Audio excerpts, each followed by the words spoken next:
সুপ্রিয় শিক্ষার্থীরা, কেমন আছো তোমরা? আশা করি ভালো আছো। আজ আবার অনেকদিন পরে তোমাদের সামনে আমি হাজির হলাম। তো ক্যারিগঞ্জ গার্লস স্কুল অ্যান্ড কলেজের অনলাইন ক্লাসে তোমাদের সবাইকে স্বাগত। আমি সুজিত কুমার পারুই, সিনিয়র শিক্ষক, ক্যারিগঞ্জ গার্লস স্কুল অ্যান্ড কলেজ। আজ আমি তোমাদের সামনে অষ্টম শ্রেণীর গণিত বিষয় নিয়ে আলোচনা করব। আমরা একাদশ বিষয়ে যে আমাদের কিছু অঙ্ক রয়েছে, পরিসংখ্যান, সেই বিষয়ে আমরা আজকে আলোকপাত করার চেষ্টা করব। তো এখানে তোমরা একটি চিত্র দেখতে পাচ্ছ। চিত্রটি দ্বারা তোমরা কি বুঝতে পারছো? আসলে এই চিত্রটি আমরা মাঝে মধ্যে টিভিতে দেখি, খেলা দেখানোর সময় এই চিত্রটিকে গ্রাফ বলা হয়, আমরা গ্রাফ বলি। যে তো এই চিত্রটি আসলে হয়তো আমরা বুঝি না। আজকে আমরা বুঝবো যে এই চিত্রটি আসলে কেন এবং কি লাগে, এবং এই চিত্রটি আঁকতে হলে অবশ্যই আমাদের কিছু জিনিস লাগবে। সেই জিনিসগুলোকে আসলে কি বলে? তথ্য উপাত্ত।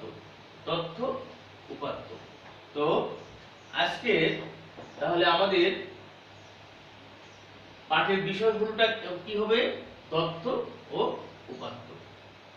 তো তো এই আজকের পাঠটি যদি আমরা ভালোভাবে শিখতে পারি বা বুঝতে পারি, তাহলে আমরা কি কি জিনিস জানতে পারবো। দেখো এখানে তোমাদের জন্য লিখে রেখেছি আমি।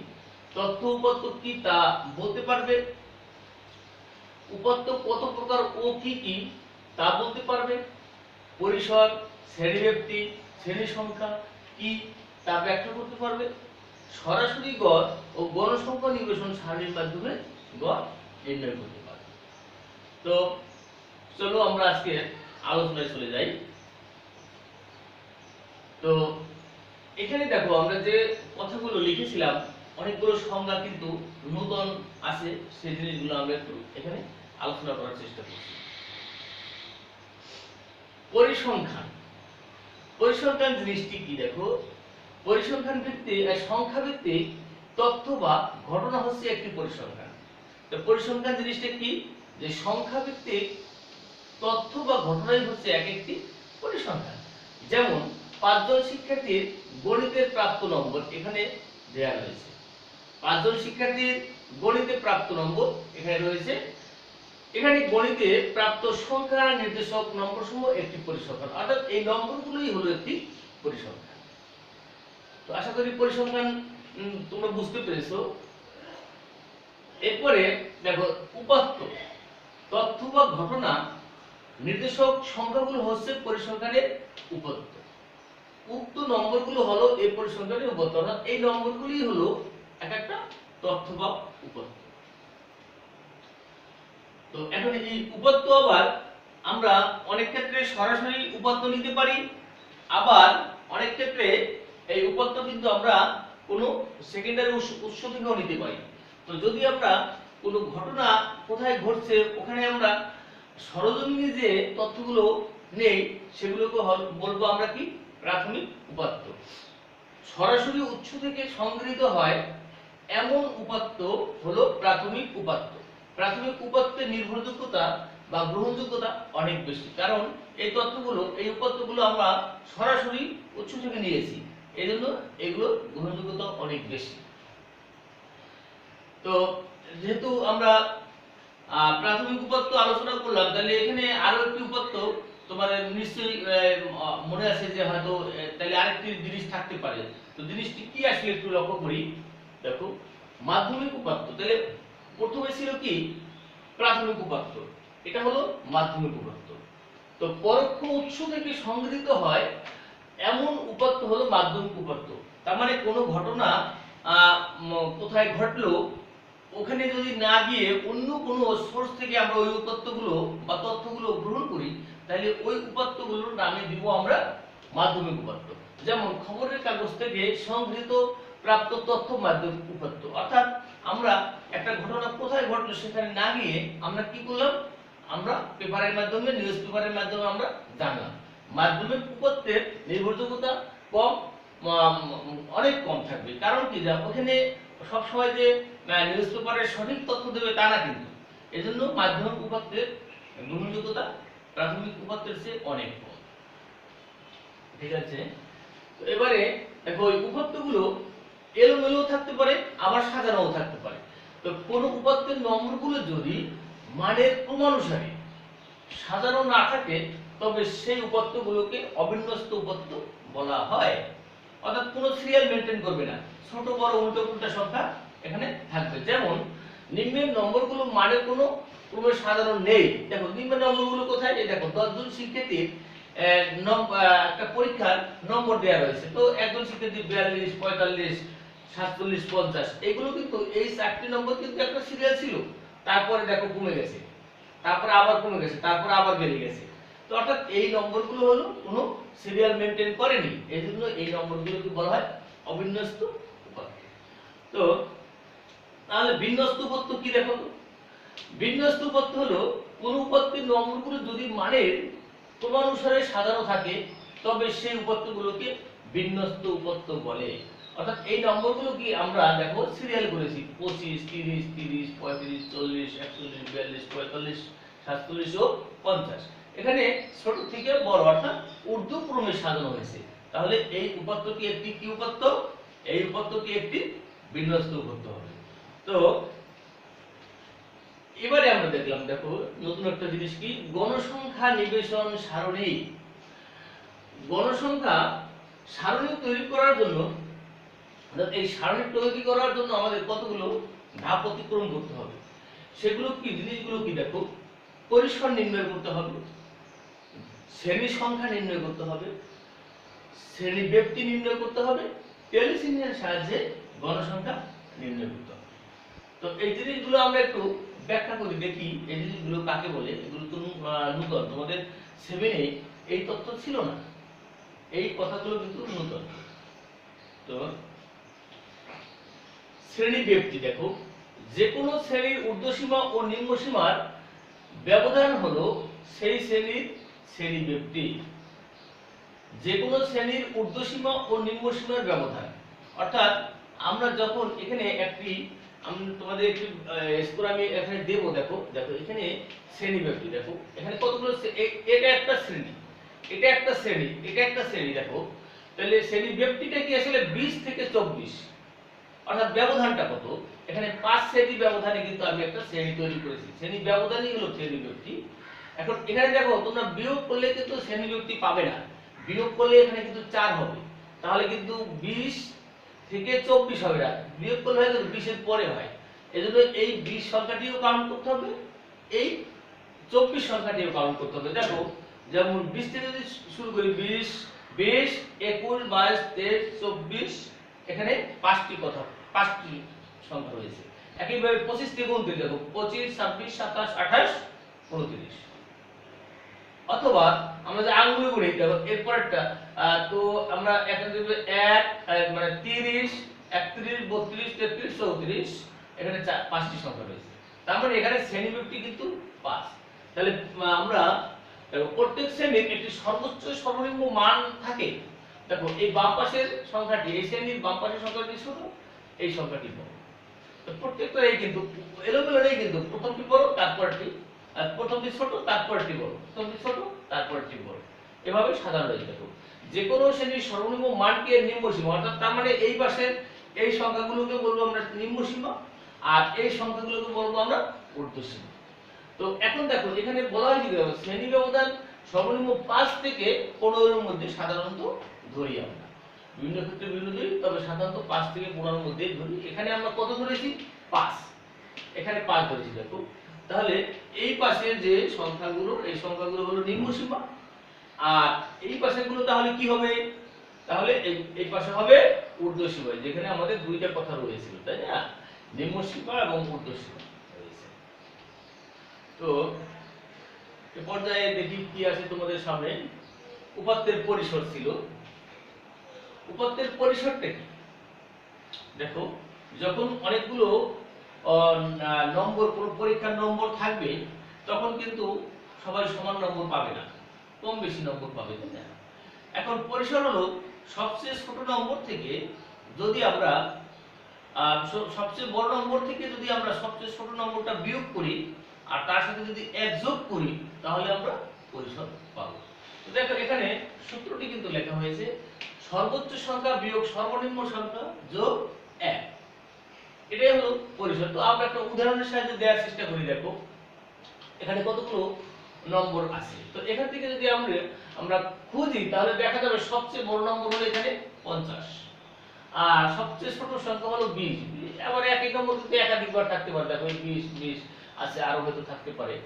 তো এখন পরিসরটা লিখলে সর্বোচ্চ সংখ্যা, দেখো উপর থেকে পরিসর সর্বোচ্চ সংখ্যা বিয়োগ সর্বনিম্ন সংখ্যা যোগ 1। তো সর্বোচ্চ সংখ্যা কত? 50, সর্বনিম্ন সংখ্যা ছিল 20, আর সূত্রের 1। তাহলে এখন 50 থেকে যদি 20 বিয়োগ করা হয়, তাহলে কত হয়? 30, আর যোগ 1 31, তাই না? তো এখন এই 31 হলো আমাদের পরিসর। এখন শ্রেণী সংখ্যা, অর্থাৎ আমাদের এই উপাত্তগুলোকে কয়টি শ্রেণীতে ভাগ করব, সেটি যদি আমরা বের করতে চেষ্টা করি, তাহলে কিন্তু আমাদের আরেকটু সূত্র আছে। আমাদের আরেকটি সূত্র দেখো, শ্রেণী সংখ্যা হচ্ছে পরিসরকে যতগুলো শ্রেণীতে ভাগ করা যায়, অর্থাৎ এইগুলোকে যতগুলো শ্রেণীতে ভাগ করতে হবে সেটি হলো শ্রেণী সংখ্যা। সেই শ্রেণী সংখ্যা নির্ণয়ের সূত্রটি কি? দেখো সূত্রটি হচ্ছে এই পরিসরকে যদি আমরা শ্রেণীব্যাপ্তি, আমরা যে আগে উদাহরণটা দিয়েছিলাম ওই সেটি হলো কি, তো ওই শ্রেণীব্যাপ্তি নির্ণয় করতে একটি তোমাদের উদাহরণ দিয়েছিলাম, ওখানে 5 ছিল শ্রেণীব্যাপ্তি, তাই না? 5 ছিল শ্রেণীব্যাপ্তি। তাহলে পরিসর এখানে কত আছে? 31। সেটাকে যদি আমরা 5 দ্বারা ভাগ দেই, দেখো এখানে যত ধরবো আমরা শ্রেণীব্যাপ্তি, তত দ্বারা কিন্তু ভাগ দিতে হবে। তো শ্রেণী ব্যবধান বা শ্রেণীব্যাপ্তি যদি 5 হয়, তাহলে শ্রেণী সংখ্যা কত হবে? দেখো তো, তাহলে শ্রেণী সংখ্যা হবে এখানে কত? 31 ভাগ 5 সমান সমান 6.5। তো 6.5 কিন্তু একটি পূর্ণ সংখ্যা নয়, 6.5 একটা পূর্ণ সংখ্যা নয়। তো 6.2 একটি পূর্ণ সংখ্যা নয়। তো 6.2 এর পরে বা 6 এর পরে কোন সংখ্যাটি পূর্ণ সংখ্যা? 7 সংখ্যা।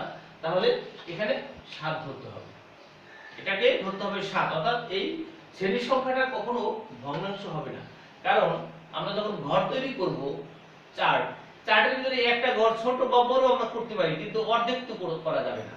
এজন্য সবসময় এই সংখ্যাটিকে পূর্ণ সংখ্যায় লিখতে হবে। তো এবারে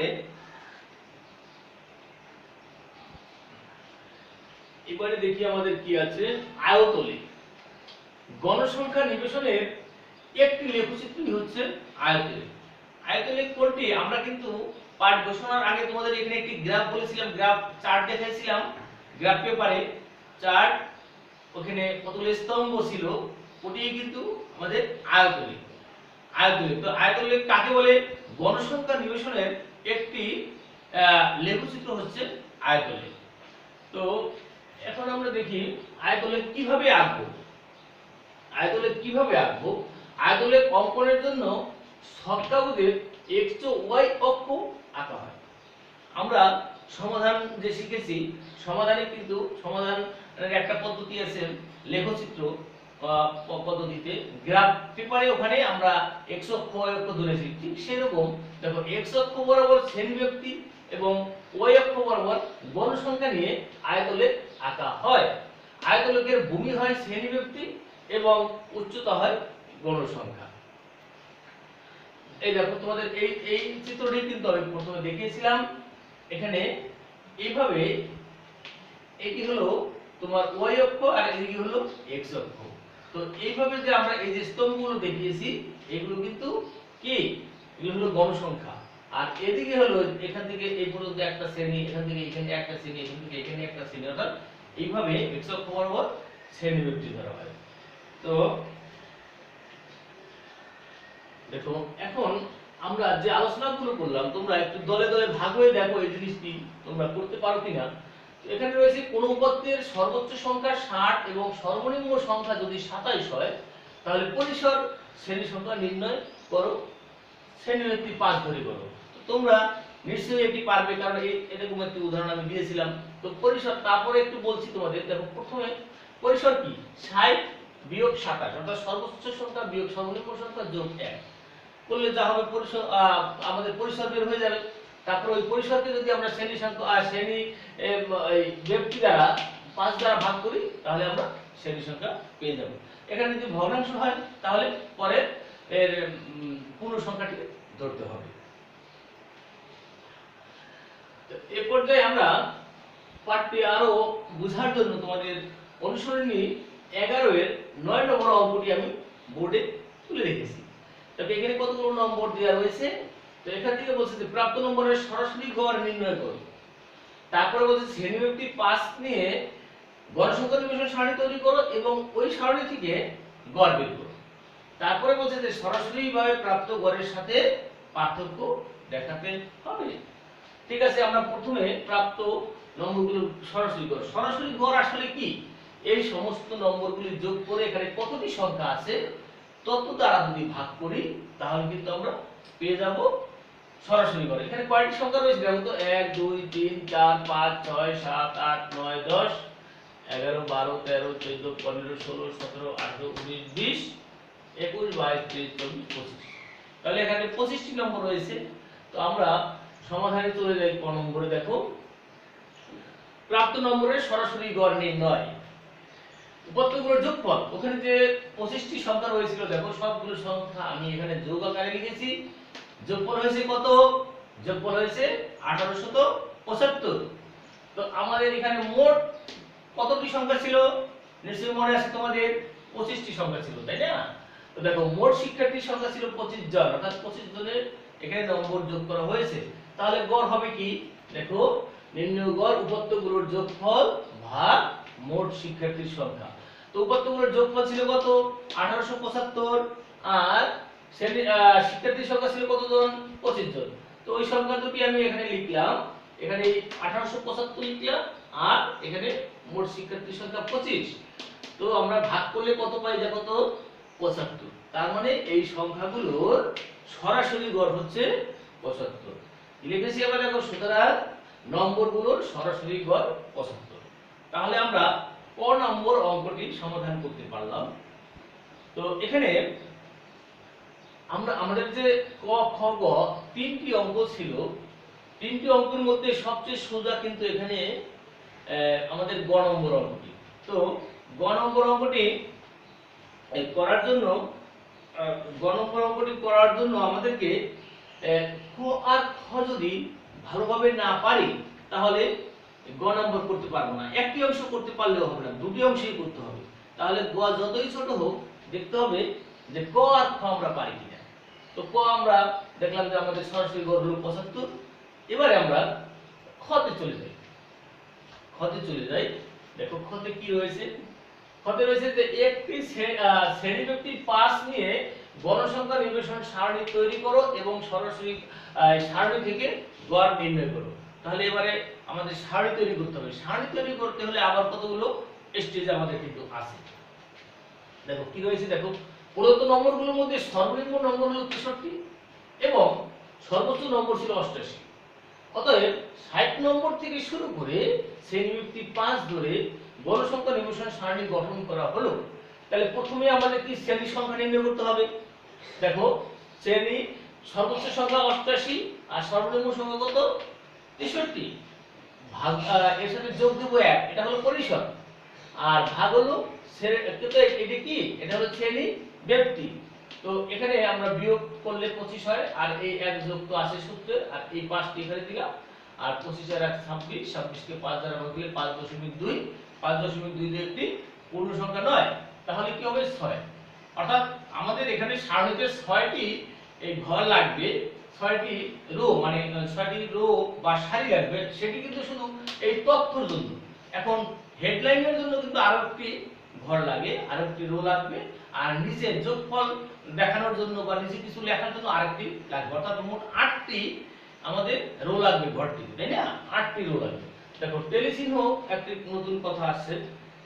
দেখো এখানে দেখো 1 2 3 4 5 6 7 8, 8টি রো নিয়ে আমি একটি ঘর তৈরি করেছি। তো প্রথমেই লিখেছি দেখো শ্রেণী ব্যক্তি, তারপরে টেলিচিহ্ন, তারপরে গণসংখ্যা, তারপরে বিস্তৃতি সংখ্যা, তারপরে গণসংখ্যা গুণ বিস্তৃতি সংখ্যা। তো আমরা দেখো শ্রেণী ব্যক্তি ওই সংখ্যাগুলো আমি কি বলেছি এখানে 60 নম্বর থেকে শুরু করে শ্রেণী ব্যক্তি 5 ধরে। তাহলে এই প্রথম ঘরের নম্বরটা হবে কত 60 থেকে 64, দেখো 60 থেকে 64, তারপরে 65 থেকে 69, 70 থেকে 74, এভাবে আমরা শ্রেণীবিভক্তি করলাম। শ্রেণীবিভক্তি করলাম, তারপরে টেলিচিহ্ন মানে কি 60 থেকে 64 এর ভিতরে যতগুলো সংখ্যা পাবে অতগুলো দাগ দিতে হবে। এখন কথা আছে এখানে, যদি 5টি দাগ থাকে তবে তাহলে 4টি দাগ সোজা দিয়ে বাঁকা আরেকটি দাগ দিতে হয়। দেখো আমি এখানে তোমাদের জন্য জিনিসটি লিখেছি, দেখো এখানে 60 থেকে 64 মধ্যে একটি মাত্র সংখ্যা ছিল, এজন্য কিন্তু এখানে 1 দেওয়া হয়েছে। আর 65 থেকে 69 এর মধ্যে ছিল কত, দেখো 1 2 3 4, বলছিলাম 5 মিলে বা তার চেয়ে বেশি হলে 5টা হলেই 4টা দাগ দিয়ে তারপরে বাঁকা আরেকটা দাগ দিতে হবে। এটা হলো 5 আর এই 1 6। তারপরে 70 থেকে 74 এর ভিতরে আছে 5 জন ছাত্রের নম্বর, তারপরে 75 থেকে 79 আছে কত 5 আর 2 7 জন, তারপরে 80 থেকে 83 আছে 3 জন, 85 থেকে 89 আছে 3 জন। তো এখন এই চিহ্নগুলোকে যদি আমরা অঙ্কে প্রকাশ করি সেটাই হলো গণসংখ্যা, সেটাই হলো গণসংখ্যা। তো আমরা দেখি আমরা কি আছে ওখানে গণসংখ্যাগুলো রয়েছে। এখানে 1 ছিল এজন্য 1 দিয়েছি, এখানে 6 ছিল এজন্য 6 দিয়েছি, এখানে 5 ছিল 5, এগুলি হলো গণসংখ্যা। অর্থাৎ এগুলো অঙ্কে লিখলে এগুলো কি বলি আমরা গণসংখ্যা। এরপরে বিস্তৃতি সংখ্যার জিনিসটি আসলে কি, তো বিস্তৃতি সংখ্যার কিন্তু একটি সূত্র রয়েছে।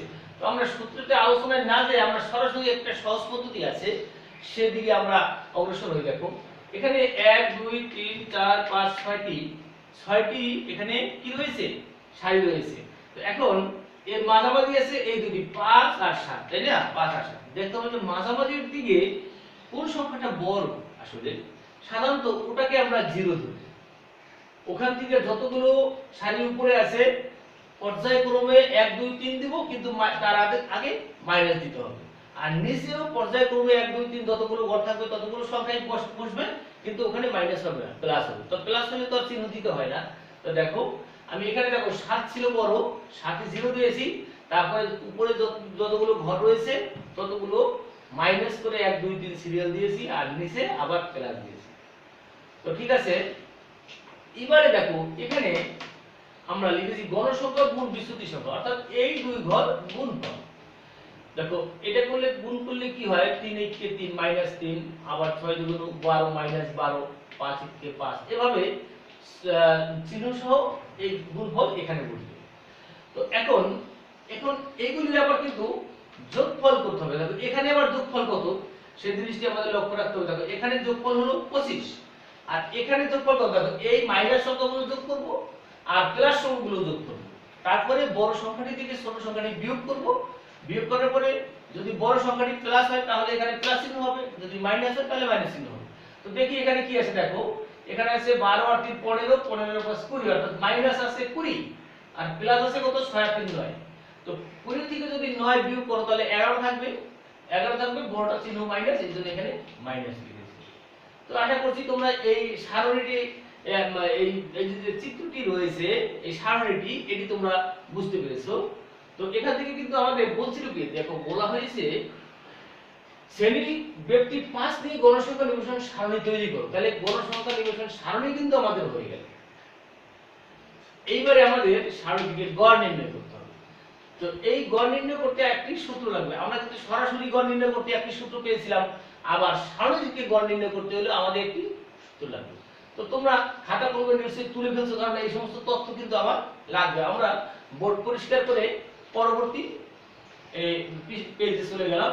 তোমরা নিশ্চয়ই এতক্ষণে জিনিসটি তুলতে পেরেছো। তো দেখো সূত্রটি কি বা কি কি তথ্য আমাদের ওখান থেকে এখানে আনতে হবে, ব্যবহার করতে হবে। তো মনে করি গড়টি রয়েছে এত সেন্ট। দেখো এই গড়টি মনে করলাম কেন, এখানে কিন্তু আমি বিস্তৃতি 0 ধরেছিলাম। দেখো এই সেন্টটি রয়েছে, তো এখানে আনুমানিক একটা গড় ধরতে হবে, সেটা কত জানো? সেটা এই দুটি সংখ্যার যোগ করে যোগফলকে যদি 2 দ্বারা ভাগ করি তাহলে আমরা আনুমানিক গড় বা অনুমিত গড়টা পেয়ে যাব। দেখো এই শ্রেণীর মধ্যবিন্দু হলো 77, অর্থাৎ এটা আর এটা যোগ করে, অর্থাৎ কোন শ্রেণীর নিম্ন সীমা এবং ঊর্ধ্ব সীমা যোগ করে 2 দ্বারা ভাগ করলে সেটাকে বলা হয় ওই শ্রেণীর মধ্যবিন্দু। তো মধ্যবিন্দুটিকে আমরা মূলত অনুমিত গড় ধরবো। দেখো এখানে অনুমিত শ্রেণীর মধ্যবিন্দু 77, তো শ্রেণী ব্যক্তি 5, ওখানে 5 ছিল শ্রেণী ব্যক্তি, গণসংখ্যা গুণ বিস্তৃতি সংখ্যা এর সমষ্টি আমরা ওই যে এখানে যে একবারে লাস্টে ছিল যোগফল -11 সেই সংখ্যাটি এখানে আসবে, এবং মোট শিক্ষার্থীর সংখ্যা ছিল কত? 25। তাহলে আমাদের সূত্রটি দেখো, গড় হলো গড় সমান অনুমিত শ্রেণীর মধ্যবিন্দু যোগ গণসংখ্যা গুণ বিস্তৃতি সংখ্যার সমষ্টি ভাগ হলো মোট গণসংখ্যা গুণ শ্রেণী ব্যক্তি। এখন আমরা এই মানগুলি এখান থেকে এই মানগুলি বসিয়ে দিই। দেখো অনুমিত শ্রেণীর মধ্যবিন্দু কত? 77 লিখেছি, প্লাস গণসংখ্যা গুণ বিস্তৃতি সংখ্যার সমষ্টি কত? 11 -11, আর ছাত্র সংখ্যা ছিল কত? মোট গণসংখ্যা ছিল 25, আর শ্রেণী ব্যক্তি আমাদের দেখো কত? 5। মানগুলি বসিয়ে দিলাম। এখন আমরা এখানে হয়তো ধরবে না, আরেকটু আমরা পরবর্তী এতে চলে গেলাম পেজে। তো এখানে ওই সংখ্যাটি ওটি আমার তোমাদের বোঝার সুবিধার্থে ওই লাইনটি আমি এখানে তুলে রেখেছি। তো এখন এটা দ্বারা যদি এটাকে গুণ করি তাহলে -5×55/25। দেখো এখানে 77 আছে, এখন এই প্লাস আর মাইনাস কিন্তু গুণ হয় কি প্লাস মাইনাসে মাইনাস হবে। তো এখন সমান সমান কি লিখলাম? দেখো 77 মাইনাস এটাকে যদি এটা দ্বারা ভাগ করি তাহলে 2.2 হবে। তো এখন যদি 77 থেকে 2.2 বাদ দেই, এটা থেকে বাদ দিলে কি হবে? 74.8। তাহলে এই সংখ্যাটি হলো আমাদের সারণী থেকে প্রাপ্ত গড়। দেখো এখানে লিখেছি, সুতরাং সারণী থেকে প্রাপ্ত গড় হলো 74.8। তাহলে আমাদের খ নম্বর অঙ্কটিতে চেয়েছিল কি? একটি সারণী তৈরি করো এবং সারণী থেকে গড় নির্ণয় করো। তাহলে আমরা খ নম্বর কিন্তু পারলাম। এবারে বলছিলাম গ নম্বর অঙ্কটিতে ছিল কি? সোজা ছিল, বলছিলাম যদি আমরা ক খ পারি ওই দুটো ফল থেকে আমরা গ করতে পারবো। দেখো সরাসরি ভাবে প্রাপ্ত গড়ের সাথে সারণী থেকে প্রাপ্ত গড়ের পার্থক্য নির্ণয় করতে হবে। তা সরাসরি গড় পেয়েছিলাম কত? তোমাদের নিশ্চয়ই মনে আছে, 75 পেয়েছিলাম আমরা। ক নম্বর দেখো, ক নম্বর অঙ্কটিতে উত্তর ছিল কত? 75। খ নম্বর আমরা এই যে উত্তরটি এখনো বোর্ডে আছে, এটা হলো সারণী থেকে প্রাপ্ত গড়। তো এই দুটোর মধ্যে যেটা বড় সেটা থেকে ছোটটা বিয়োগ করলে আমাদের অঙ্কটি হয়ে যাবে। দেখো ক থেকে প্রাপ্ত উপাত্তগুলো সমষ্টি মানে সরাসরি গড় ছিল কত? ক থেকে যে আমরা সরাসরি গড় 75 ছিল, আবার খ থেকে এখন যে গড়টি পেলাম 74.8, তারপরে এখন দেখো সরাসরি গড় ও সারণী থেকে গড়ের পার্থক্য কত? 75 থেকে যদি আমরা এই 74.8 বিয়োগ করি তাহলে হয় কত? 0.20।